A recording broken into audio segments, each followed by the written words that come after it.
खेसारी लाल ने तो पूरा भाजपा का हालत खराब कर दिया। हमको तो लगता है छपरा ने भाजपा का कपड़ा रुखा दिया है।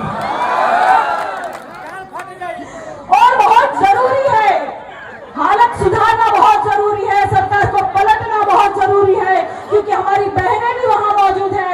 मैं आप सभी को कहना चाहती हूँ कि हमन के रोटी बनावल जाला, वही कैसे बनावल जाला, उल्टी पलटी करके रोटी बनावल जाला। एक तरह रोटी रही तो जर जाई, खाए लायक नहीं रही। वही तरह सरकार के भी उल्टी पलटी करल जाला। जब सरकार उल्टी पलटी होगा तो काम लायक बनेगा। बहुत जरूरी है सरकार को पलटी करना, क्योंकि भाजपा ने पूरा माहौल खराब कर दिया। क्योंकि अभी अभी महापर्व एक बीता है। मैं आप सभी को सर्वप्रथम दीपावली की एवं जो भी पर्व बीता है महाछठ पूजा की हार्दिक शुभकामनाएं भी देती हूँ और कहती हूँ कि आप अपने परिवार सहित स्वस्थ रहे, मस्त रहे एवं व्यस्त रहे, ऐसी कामना करती हूँ। लोगों ने कहा कि दिवाली के पटाखों से माहौल खराब हो गया। मैं कहती हूँ कि जब से भाजपा आई है इस देश में, तब से भाजपा ने माहौल खराब कर दिया है, देश का वातावरण दूषित कर दिया है। किस तरह दूषित किया है कि सर्वप्रथम धर्म की आड़ में राजनीति करके राजनीति का माहौल खराब किया, हिंदू मुसलमान करके देश की एकता, अखंडता और भाईचारे का माहौल खराब किया भाजपा ने। और करनी और कथनी में अंतर की भावना से झूठ बोलकर जनता से झूठे वादे करके इस देश की जनता के मान सम्मान और विश्वास का माहौल खराब किया है भाजपा ने। और देश पर महंगाई लाद कर और यहाँ पे कर्जा लाद कर और यहाँ पे इतना सारा देश पर कर्जा लाद कर देश का अर्थव्यवस्था का माहौल खराब किया है भाजपा ने। और रील के माध्यम से रोजगार देकर युवाओं की उम्मीद का माहौल खराब किया। पेपर लीक कर करके विद्यार्थियों के सपनों का माहौल खराब किया। महंगाई शिक्षा की महंगाई आने वाले भविष्य में खराब किया। और जीएसटी भैया कह रहे पहले कि हमने जीएसटी लगाई तब तो इतना धांधली नहीं किए, हंगामा नहीं किए। और हमारे उत्तर प्रदेश के मुख्यमंत्री भैया रास्ते में निकल के ढिंढोरा पीट रहे हैं। और हमारे गोरखपुर के सांसद पता नहीं कौन सा समोसा खाते हैं, कह रहे हैं कि 50% मिल रहा है। भैया यहाँ बिहार में मिल रहा है? अरे मिल रहा होगा, नहीं मिल रहा है। हम तो भैया उत्तर प्रदेश के गोरखपुर में जाकर लाइव परीक्षण किया और दूध का दूध, पानी का पानी करते हुए व्यापारी भाइयों से पूछा कि झूठ बोलने में मोदी जी से आगे तो नहीं जाएंगे रवि किशन? 50% मिल रहा होगा, लाइए हमको 50% दीजिए, लाइए 5000 का जैकेट 1600 में दीजिए। अरे इतने बड़े आविष्कार है, कह रहे थे रिमोट का, लहंगा का 50%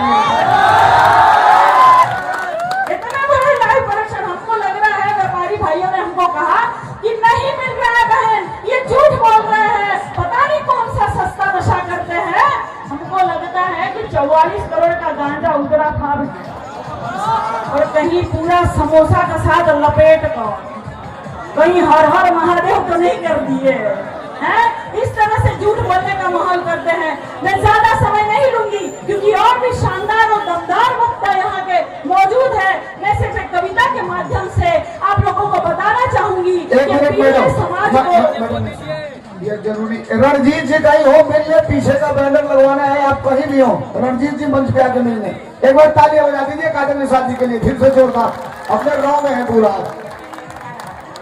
पीड़ित समाज को किस तरह से, किस नजर से, किस कदर से देखते हैं, ये आप समझ जाएंगे कि भाजपा हमको कहीं भी आगे बढ़ने नहीं देती है, अच्छी शिक्षा नहीं देती है। ये हमको किस नजर और किस कदर से देखती है, ये कविता के माध्यम से समझिएगा। एक मेरी डायरी लाइएगा।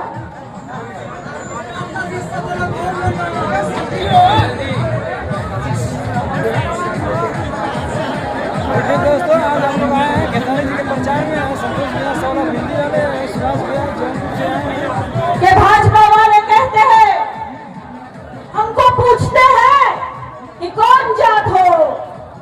हम कहते हैं शूद्र है साहब। शूद्र हो नहीं मतलब किसमें आते हो? गाली में आते हैं, गंदी नाली में आते हैं और अलग की मिठाली में आते हैं साहब। नहीं, हमको लगता है कि हिंदू में आते हो।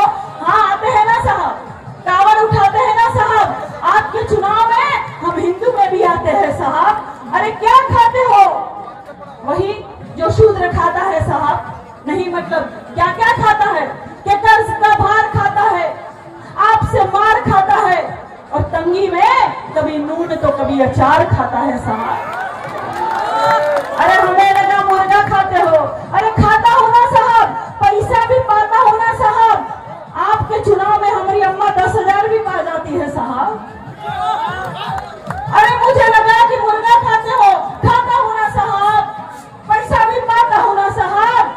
आपके चुनाव में हमारी अम्मा 10,000 भी पा जाती है साहब। क्या क्या पीते हो भाई? वही जो शूद्र पीता है साहब। नहीं मतलब क्या क्या पीता है? छुआछूत का दम, टूटे अरमानों का दम और आपके भाषणों में सुना गया सारा भरम पीता है साहब। नहीं मुझे लगा शराब पीते हो, पीता हो ना साहब। आपके चुनाव में शराब भी पी जाता हूँ और झूम के प्रचार में जाता हूँ। क्या मिला है भाई? वही जो शूद्र को मिलता है साहब। क्या मिलता है? कि जिल्लत भरी जिंदगी, आपकी छोड़ी हुई जिंदगी, आपकी छोड़ी हुई गंदगी और 85 होने के बावजूद भी आप जैसे परजीवियों की बंदगी मिली है साहब। मुझे लगा वादे मिले हैं, हाँ इरादे भी मिले हैं, चुनाव में कभी न पूरे होने वाले वादे भी मिले हैं साहब। क्या हुआ है भाई? वही जो शूद्र के साथ होता है साहब। नहीं मतलब क्या क्या होता है शूद्र के साथ? कि चश्मा पहनने पर, मूछ रखने पर मार दिया जाता है, घोड़ी चढ़ने पर, मंदिर की सीढ़ियां चढ़ने पर उतार दिया जाता है, कि मटके में से पानी पीने पर जान से मार दिया जाता है, शिकायत करो तो झाड़ दिया जाता है, आवाज उठाओ तो डांट दिया जाता है, अच्छे नंबर लाओ तो छांट दिया जाता है, कथा बांचने पर सर मुड़वा दिया जाता है, काजल निषाद की तरह मेहनत करके चुनाव लड़ो तो धांधली से चुनाव हरवा दिया जाता है और मुख्यमंत्री आवास खाली करने पर गंगा जल से मुख्यमंत्री आवास को धुलवा दिया जाता है। तो ये होता है हम सबके साथ। इसीलिए कह रही हूं डरना मत, क्योंकि 85% जनता को गरीब बनाने की साजिश चल रही है और ये साजिश चल रही है भाजपा की। आप लोग याद रखिए, अच्छी शिक्षा नहीं मिल रही है, अच्छे रोड नहीं मिल रहे हैं। मैं लगातार यहाँ बिहार में घूम रही हूँ, मुजफ्फरपुर में, दरभंगा में लगातार घूम रही हूँ। मैंने देखा यहाँ कुशासन बाबू का कोई विकास नहीं हुआ है, लगातार खराब रोड है, कहीं अस्पताल नहीं है, कहीं शिक्षा के लिए किसी को कोई रोजगार नहीं है, सब यहाँ बेरोजगारी छाई हुई है। इसलिए मैं कहती हूँ कि लगातार मेहनत करके अपने बूथ को मजबूत करके खेसारी भैया को जिता दीजिएगा भैया, क्योंकि ये चुनाव ही केंद्र की सरकार जो है वो तय करेगी कि कौन वहां केंद्र में बैठेगा। देश की सरकार को पलटने का काम अगर कोई करेगा तो बिहार करेगा।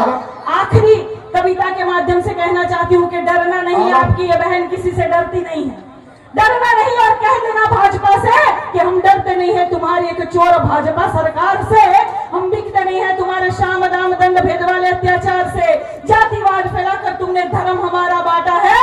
अरे जालिम उस देश को बर्बाद कर रहा है जिस देश का अन्न तू खाता है। तुम याद करो तानाशाही से तुमने लहू कितना बहाया है, हर घर नफरत फैलाकर घर घर जलाया है। तुम याद करो सुरक्षा का वादा क्या तुमने निभाया है, बिहार के कोने कोने में घोटाले से पुल गिरवाया है। तुम याद करो स्टूडेंट की सुरक्षा का वादा क्या तुमने निभाया है। अरे बेटी और बेटियों पर लाठी चार्ज करवाया है। अरे नराधम बेटी बचाओ बेटी पढ़ाओ का नारा देने वालों, बेटियों पर लाठी चार्ज करते हो तो कान खोलकर सुन ले यहाँ के मुख्यमंत्री और केंद्र के प्रधानमंत्री के बिहार में तो क्या किसी भी चुनाव में तीर कमल का नामो निशान नहीं होगा। नेता तो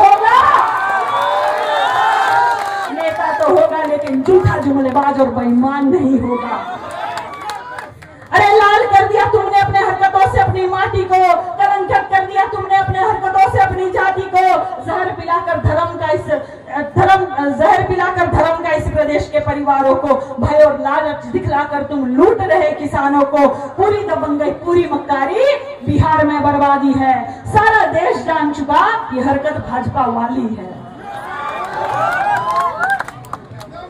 बहुत हो चुकी मक्कारी, बस बहुत हो चुका हस्ताक्षर, समझा दो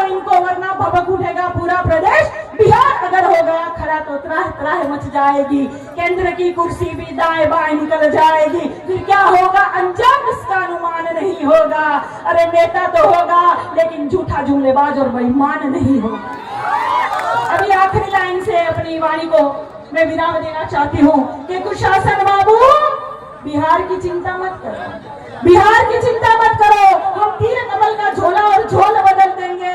अरे इतिहास की क्या हस्ती है, हम बिहार वासी पूरा भूगोल बदल देंगे। फिर तीर कमल में सब कुछ गारत गारत हो जाएगा और साइकिल पर सवार काजल निषाद के साथ पूरा भारत हो जाएगा, पूरा भारत हो जाएगा। बहुत बहुत धन्यवाद, मेरे विचारों को इतने ध्यान से सुना। बहुत धन्यवाद कि भाई ने मुझे मौका दिया बोलने का। बहुत धन्यवाद कि सभी आदरणीय नेतागणों ने मुझे सुअवसर दिया बोलने का। इतने सुंदर सुंदर चेहरे आए हैं, इतने युवा साथी आए हैं। आप लोगों के लिए कहना चाहती हूँ कि यूं ही सज धज के हमको सुनने आया करो, बर्फ बिजलियां ना मेरे दिलों पर गिराया करो। अरे बात मानो, नजर लग जाएगी किसी की, हर किसी से नजरें ना मिलाया करो। और बेखुदी में बेहोशी में नजर मिल भी जाए तो घर जाकर नींबू मिर्ची से अपनी नजर उतारा करो। और क्या बताए, और क्या बताए काजल आपको कि चेहरे पर एक काजल का तिल लगाया करो। बहुत